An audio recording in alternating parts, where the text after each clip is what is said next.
Okay, so this is a little bit of a scuffed recording.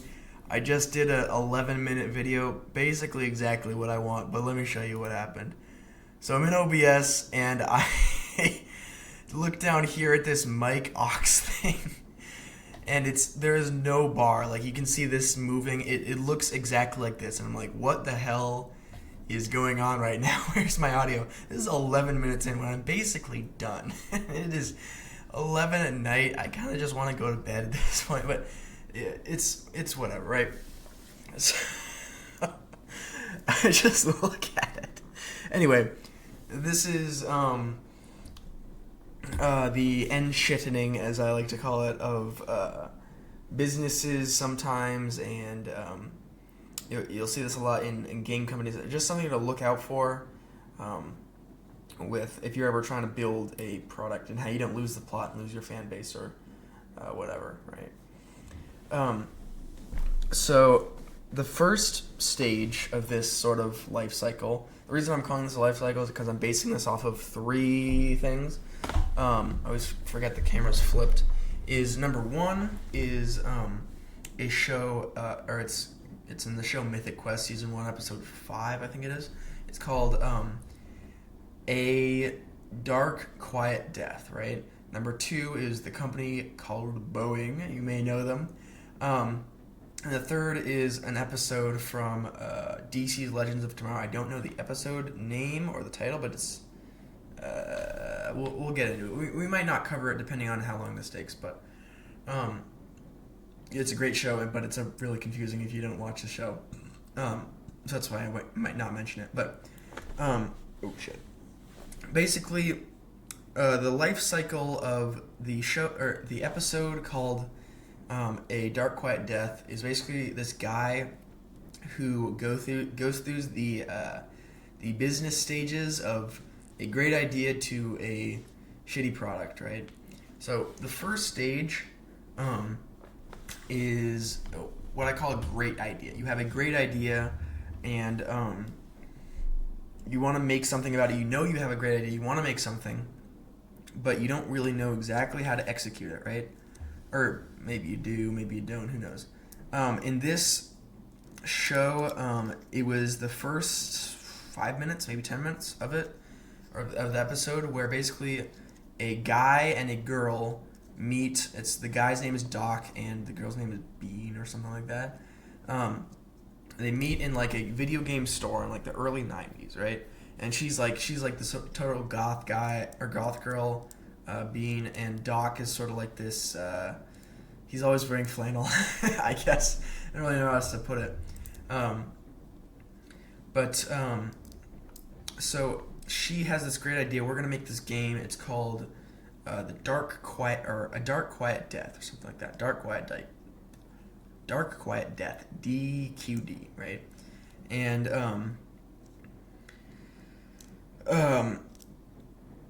basically it's like you're in these tunnels and all you have is a flashlight, and you basically just have to survive as long as possible. There's no end to the game, and there's a monster chasing you. You can't kill the monster. You basically just have to survive, right? And it sort of represents the inevitability of death, I guess. And you see success. They see success with that idea. Sorry about that. Just hit my mic stand. And they sort of they make this whole company, and they get married, and all this stuff, right? And they're all super happy and whatnot, right? But then it starts to take a downturn, right? They start making concessions to business people. This is sort of about how capitalism can, if done incorrectly, ruin things, or nearsighted business people a lot of the time. Capitalism isn't inherently bad in this process. It's just when it's done in a bad way, I guess. So like the board, you see this in like they have a meeting, and this board management guy is here, and he's always like, "That's a great idea. I think we should totally do that. Why don't we make a focus group?"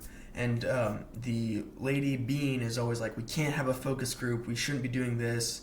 And Doc is sort of pushing it, and you can see throughout the episode it's sort of tearing their marriage apart, because she has this idea, this great idea, about the game and the vision that it should be, and it should stay along this vision. It shouldn't really change.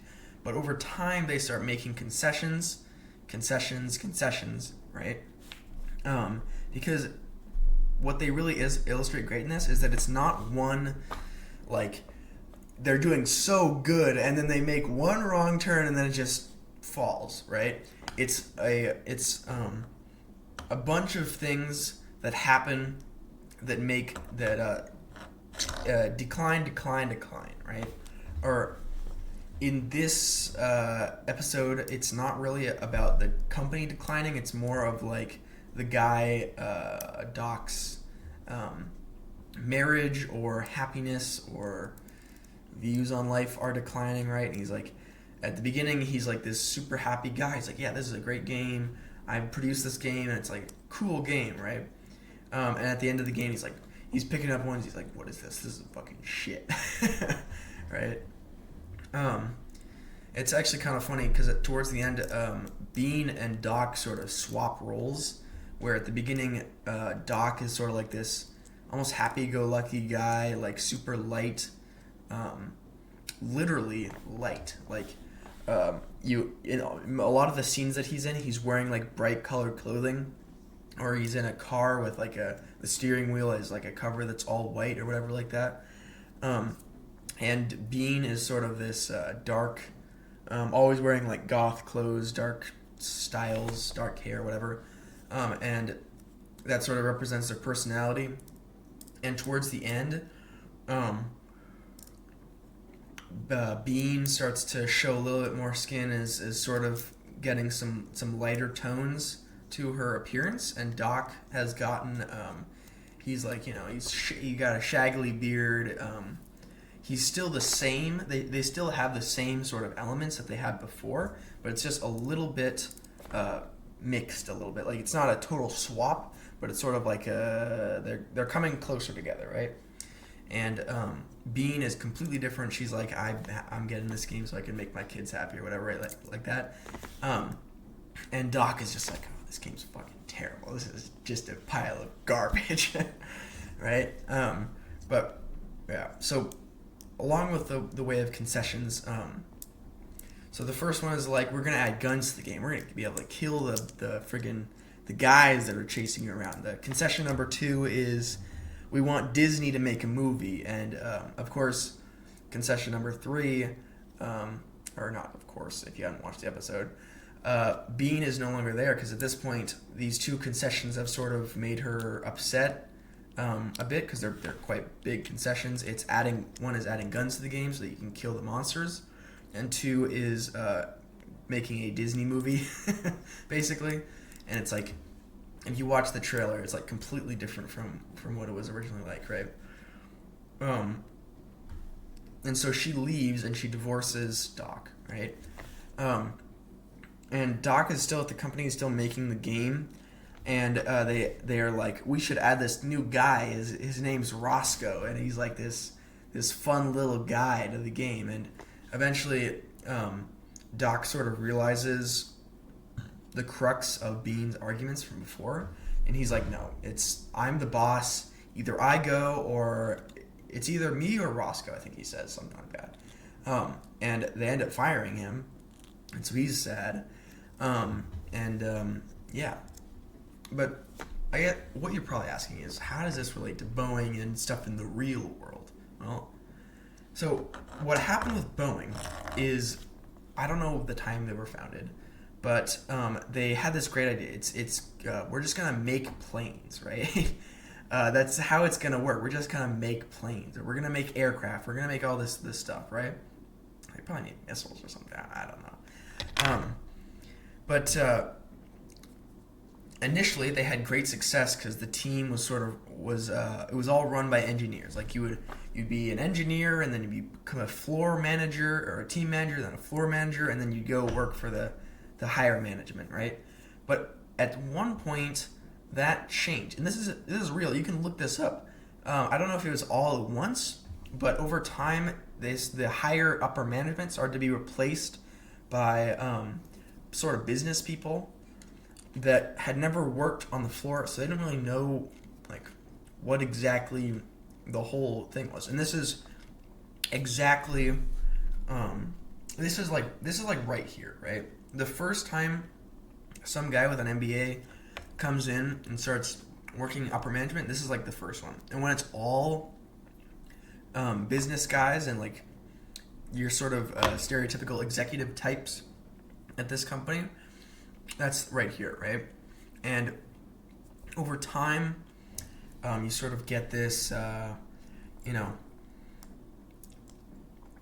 there's this whole, probably on, I don't know if it's on Vice or where it is, but maybe DW or something, not Daily Wire, I forget what it's called, it's like Deutsches something, and it's like this, all the floor managers aren't engineers, so they don't really know what's happening, and they don't really know good time frames and things like that. The basically the production quality just becomes shit, just absolutely ass. And then you have your door plugs flying off mid-flight, and your all these other problems, and people saying, "I hope we're not flying Boeing." Like literally on this Friday, I am taking a flight to Florida, and when with my FBLA team, and when we were planning this, they were saying, "I hope we're not riding on a Boeing because I don't want to die." And my teacher was like, "Yeah, I'm pretty sure we're going to be riding Airbus the entire time." But that's sort of, this is in the process, this cycle is in the process of the company, but this is also company or the person, which is in the case of the guy from DQD, which I thought was pretty interesting, and how it's important to not lose the plot. The last example I'm going to bring up is, I forget I don't know, it's in like season 6 or 7. Yeah, very, very accurate, I know. And it's basically this guy, his name's Beirut, and he's like this totally chill guy. He's like smokes weed all the time. He does mushrooms and all this stuff. And there's this show that he watched as a kid, and it's like very pivotal to his life. It's called like Bud Stoy or something like that. I don't know.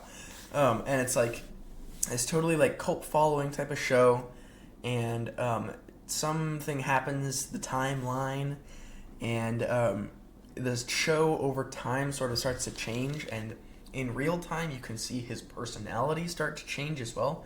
So he becomes less chill. He starts wearing different clothing. He starts dressing better, or dressing differently, I guess. He's like a lot meaner. He's just an ass, really, is what it is. And core parts of his personality just start changing over time, and it correlates with basically this alien gets dropped on Earth, and it's part of this show, right? That he watched as a kid, and so in this show is obviously happening. Like they say it's like it had like one season, 6 episodes, right? But he loved the show, and he could like repeat all the lines or whatever, right? And eventually it starts changing and changing and changing. It's becoming unrecognizable to what it was before. And this sort of main directive lead, or the main guy that's writing all the episodes, is he's recast in he's recast or removed from the show, right? And all this stuff, whatever, right? And that's sort of interesting because it's sort of posed in a different light, right? So like on one side you've got your visionaries, you've got Bean, you've got the engineers in Boeing's case, and you've got oh god, I don't know his name. He's the guy. I'll just call him Weed Man. So Weed Man.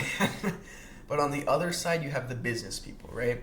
you've got Doc, you've got the MBA guys, right? The business people. They probably have MBAs, I bet. And on the other side, you've got the director guy. So just DG, right? Director guy. And you need to find a balance between these two people, right? Like if it's all Doc, or all MBA or all director guy, it's gonna be shit, right? It's gonna be have no like stuff going on. This also happened with Lord of the Rings, by the way. But some common characteristics you'll see is like they're very short-sighted on their gains, right? They say, oh, this has a chance to have a 37% increase in blah, blah, blah, statistics, big numbers, increase in sales, right? Expand, stuff like that. That's this side, right? On this side, it's sort of more like we're gonna make this cool sort of in-depth like video game. We're gonna make these super well-machined airplanes, and they're gonna be great, right? We're not gonna make any concessions, right?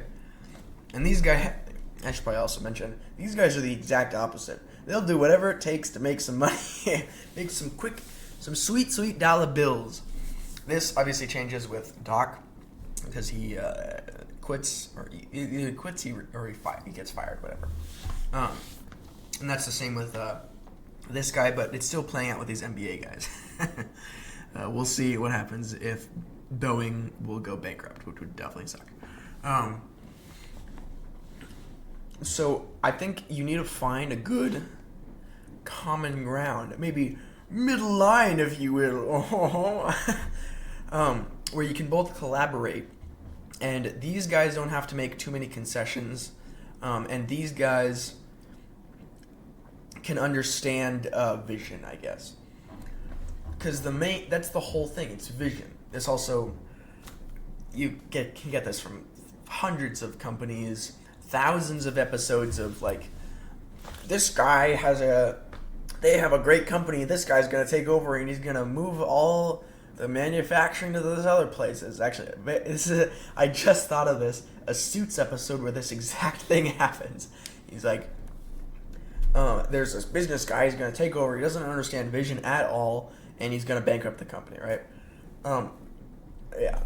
So I guess the thing to look out for is, if you're going to change your product, you have to understand what the vision is, what the core values are, and you can't just be like, I'm the business guy, I run the business, I know what the business is about. You have to bring in the creative team and just, figure it out, right? Because the creative team and the management team is going to be very different. Holy God, this is almost 20 minutes long. I've been working on this damn video for almost 30 minutes now.